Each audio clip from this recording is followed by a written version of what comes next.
Ne laisse personne t'enfermer dans les mensonges catholiques. Pasteur Christian, ancien catholique.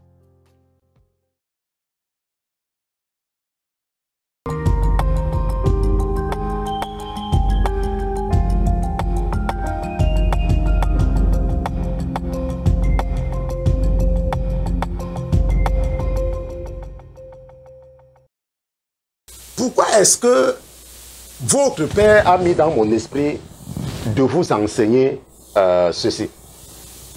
Ce qu'il faut comprendre, c'est que nous sommes des païens convertis. Moi, particulièrement, je ne suis pas né dans une famille d'église réveillée. J'ai grandi dans une famille catholique. Ok, même comme je n'avais jamais vu ma mère aller à l'église. Mais nous, j'ai fréquenté, n'est-ce pas, du jardin jusqu'au cours moyen de je suis parti à l'église catholique. Ok. Et beaucoup de personnes qui sont dans mon pays, beaucoup de gens qui sont en Afrique, n'est-ce pas, même en Europe, n'est-ce pas, nous avons reçu l'éducation du catholicisme. Donc nous faisions des choses, pas sur la base de la parole de Dieu, mais sur la base de la tradition des hommes. C'est comme ça qu'on nous a enseigné, par exemple, que Marie, la mère de Dieu, n'a jamais été vierge. Et nous, on croyait de façon stupide. Mais lorsque nous grandissons et nous commençons à nous rendre compte du mensonge et de l'hérésie du catholicisme romain, on commence à vouloir sortir. Maintenant, il y en a qui restent victimes de la pression de la famille. Il y en a que lorsque tu commences à les parler et qu'ils veulent changer, les parents les menacent. Certains même sont menacés au point où on leur dit qu'on va divorcer d'eux. D'autres sont menacés au point où on les déshérite. Ça veut dire qu'il y a certains parents qui sont tellement envoûtés par des démons, n'est-ce pas, de l'hérésie du catholicisme que ils disent parfois à leurs enfants que si je te vois encore aller dans les églises réveillées, tu n'es plus mon fils. Si je te vois encore, machin, truc. Or, dans le catholicisme, on les enseigne que honore ton père et ta mère, c'est vrai. Parce que si nous partons dans 2 Corinthiens chapitre 5, si nous partons dans Éphésiens chapitre 6, allons ensemble dans Éphésiens chapitre 6, n'est-ce pas, Éphésiens chapitre 6, verset 1. La parole de Dieu dit que enfants, obéissez à vos parents selon le Seigneur, car c'est là, bon, verset 2 surtout. Nous allons revenir au verset 1 tout à l'heure. La Bible dit que honore ton père et ta mère, c'est le premier commandement avec une promesse. Donc, on insiste tellement là-dessus dans le catholicisme que un catholique sait qu'il doit honorer son père et sa mère. N'est-ce pas? Et on insiste que tu dois honorer ton père et ta mère. Honore ton père et ta mère. Honore ton père et ta mère. La Bible dit que honore ton père et ta mère. La Bible dit que honore ton père et ta mère. C'est ce qu'on leur raconte. Donc, quand un enfant commence à avoir les yeux ouverts pour se détourner du mensonge qu'on lui aura enseigné et pour naître de nouveau, l'enfant parfois a peur. Parce que le parent qui est ignorant, qui ne connaît même pas 3 versets dans la Bible, en dehors du psaume 23 et honore ton père et ta mère, va, n'est-ce pas, menacer l'enfant avec, n'est-ce pas, honore ton père et ta mère. Mais ce que le catholique, le néo-catholique, ce qu'il ne connaît pas, c'est que lui-même, il ne connaît pas la Bible. Parce que dit exactement la Bible? Que dit exactement la Bible? Si tu lisais ta Bible et que tu faisais attention à ta Bible, tu devais te rendre compte que Éphésiens chapitre 6, verset 2, n'est que le 2e verset d'un chapitre. Ce n'est pas Éphésiens chapitre 6, verset 1. C'est Éphésiens chapitre 6, verset 2, qui dit que honore ton père et ta mère. Je suis en train de te dire que c'est Éphésiens chapitre 6, verset 2, qui dit que honore ton père et ta mère. Mais que dit donc le verset 1? Qu'est-ce que le verset 1 dit? Parce que tu es ignorant, parce que tu ne veux pas faire les efforts, tu ne sais pas ce que le verset 1 dit. Et aujourd'hui, parce que le Seigneur a mis dans ton cœur de m'écouter, parce que c'est peut-être la première fois pour toi, ou alors tu m'écoutes depuis un certain temps, et tu es toujours en train d'hésiter, parce que tu ne veux pas, tu penses que tes parents vont te maudire si tu te donnes vraiment à Jésus-Christ. Lisons maintenant le verset 1. Le verset 1 dit, enfants, obéissez à vos parents selon le Seigneur, car cela est juste. Est-ce que tu comprends? La Bible dit que obéissez à vos parents selon le Seigneur. Ce n'est pas que ton père te demande d'aller là où on adore les statues. Tu fais parce que c'est ton père. Non. Tu dis non. Parce que c'est contraire au Seigneur. C'est parce que c'est contraire aux instructions du Seigneur. La Bible dit dans Éphésiens chapitre 6, verset 1. Enfants, obéissez à vos parents selon le Seigneur. C'est après maintenant que ça complète que honore ton père et ta mère. C'est le premier commandement avec une promesse. Mais ça dit quoi avant? Que c'est selon le Seigneur. Donc ce que la Bible te dit, c'est que tu dois respecter tes parents, mais il y a une limite. Quand ils ne te demandent pas de faire quelque chose qui est contraire à la parole de Dieu. Mais il faut que toi-même tu connaisses cette parole. Parce que si tu ne connais pas la parole et que tu n'honores pas tes parents, alors qu'ils t'ont demandé de faire quelque chose qui est biblique, c'est là où tu tombes sous la condamnation de la malédiction.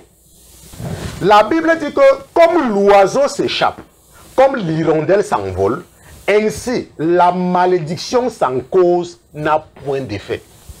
On se comprend? La Bible dit que la malédiction sans cause n'a point d'effet. Nous venons de voir avec le cas de Saul et Jonathan son fils. Saul avait maudit toute personne qui devait manger, mais Jonathan a mangé et rien ne lui est arrivé. Et rien ne lui est arrivé. Pourtant son père avait maudit toute personne qui devait manger, mais lui l'a mangé. Pourquoi rien n'est arrivé à Jonathan? Parce que son père a prononcé quelque chose qui n'avait aucun fondement biblique. Ça n'avait aucun fondement biblique. Est-ce qu'on se comprend? La Bible te dit que la malédiction sans cause n'a point d'effet. Donc si tu m'écoutes ce soir et que tu crois peut-être que ton père ou ta mère va te maudire, si tu commences à aller dans les églises réveillées, si tu acceptes Jésus-Christ et tu mets de côté tous les mensonges de l'hérésie du catholicisme romain, tiens-toi tranquille, rien ne va t'arriver. Ça, je peux te garantir que rien ne va t'arriver. Absolument rien ne va t'arriver. Ton père pourrait prononcer toutes les paroles. Rappelle-toi, la Bible dit que la prière du méchant est une abomination. D'ailleurs, même si ton père n'est pas en Christ, tout ce qu'il raconte là, ça n'entre même pas dans les oreilles de Jésus-Christ. Puisque la prière, quand un pécheur parle dans l'oreille de Dieu, c'est que le mot, il n'entend même rien. On se comprend, il n'entend même rien. Maintenant, il y a également aussi quelque chose que tu vas comprendre. Allons dans 2 Corinthiens chapitre 5, pour que tu comprennes quelque chose. 2 Corinthiens chapitre 5, nous lisons à partir du verset 17. La parole de Dieu dit, si quelqu'un est en Christ, il est une nouvelle créature. Je veux que tu soulignes qu'il est une nouvelle créature. Les choses anciennes sont passées. Voici, toutes choses sont devenues nouvelles. Ça veut dire quoi? La Bible nous dit, ça c'est la parole de Dieu, que si quelqu'un est en Christ, il est une nouvelle créature, n'est-ce pas? Ça veut dire que lorsque tu acceptes Jésus comme ton Seigneur et Sauveur personnel, et que tu commences à faire sa volonté, tu n'es plus celui que tu as été accouché par ta mère. Est-ce que tu me comprends? Tu n'es plus celui-là qui était né de la femme. Tu n'es plus celui-là qui était né de l'homme. Tu es une nouvelle créature. Ça veut dire que les liens familiaux sont brisés. Les malédictions héréditaires sont brisées. S'il y avait une malédiction dans ta famille, par exemple que les femmes n'accouchent pas, ou les femmes ne se marient pas, avec toi, c'est brisé. Ce n'est plus valable. Je dis que ce n'est plus valable. Si tu es en Christ, si tu es un vrai chrétien, si tu es une vraie chrétienne, je ne parle pas.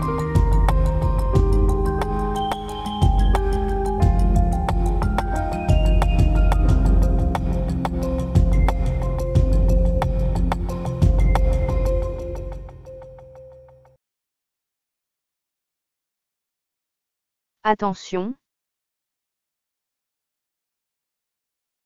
Ne laissez personne vous enfermer dans les prisons de l'Église catholique.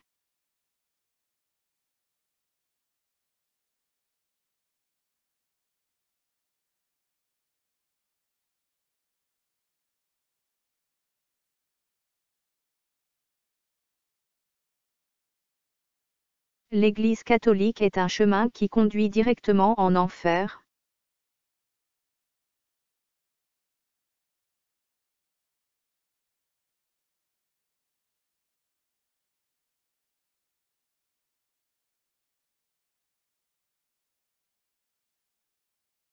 Attention! L'Église catholique n'enseigne pas la vérité, à la lumière des Écritures bibliques. Ces pratiques religieuses sont totalement contraires à la parole de l'Éternel Tout-Puissant.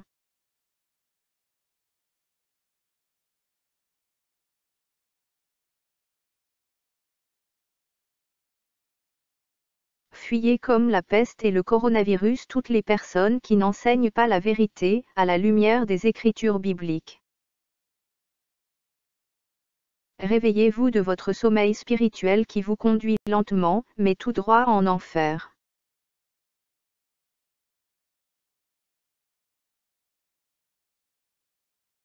N'acceptez plus les mensonges, faussetés et dérives que l'Église catholique enseigne, mais lisez vos Bibles tous les jours. Examinez les Écritures bibliques, ne dites pas Amen à tout ce que le pape et vos prêtres enseignent.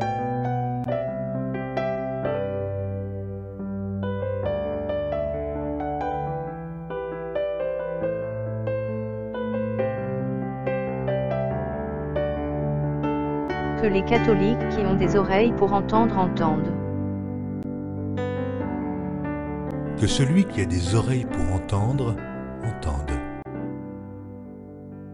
Le Seigneur Jésus-Christ revient très bientôt. Voici, je viens bientôt, et ma rétribution est avec moi, pour rendre à chacun selon ce qu'est son œuvre. Je suis l'alpha et l'oméga, le premier et le dernier, le commencement et la fin. Heureux ceux qui lavent leurs robes, afin d'avoir droit à l'arbre de vie, et d'entrer par les portes dans la ville. Dehors les chiens, les enchanteurs, les impudiques, les meurtriers, les idolâtres, et quiconque aime et pratique le mensonge. Moi, Jésus, j'ai envoyé mon ange pour vous attester ces choses dans les églises. Prenez garde que personne ne vous séduise. Plusieurs faux prophètes s'élèveront et ils séduiront beaucoup de gens. Je dis cela afin que personne ne vous trompe par des discours séduisants. Si vous demeurez dans ma parole, vous êtes vraiment mes disciples. Vous connaîtrez la vérité, et la vérité vous affranchira. Jean, chapitre 8, verset 32.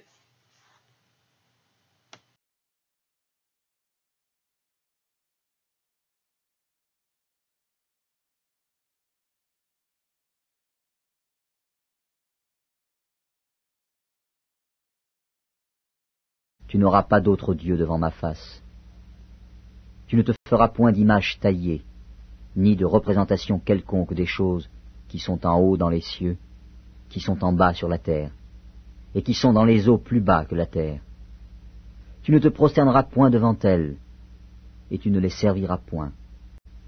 Car moi, l'Éternel, ton Dieu, je suis un Dieu jaloux, qui punit l'iniquité des pères sur les enfants, jusqu'à la 3e et à la 4e génération de ceux qui me haïssent, et qui fait miséricorde jusqu'en 1000 générations à ceux qui m'aiment et qui gardent mes commandements.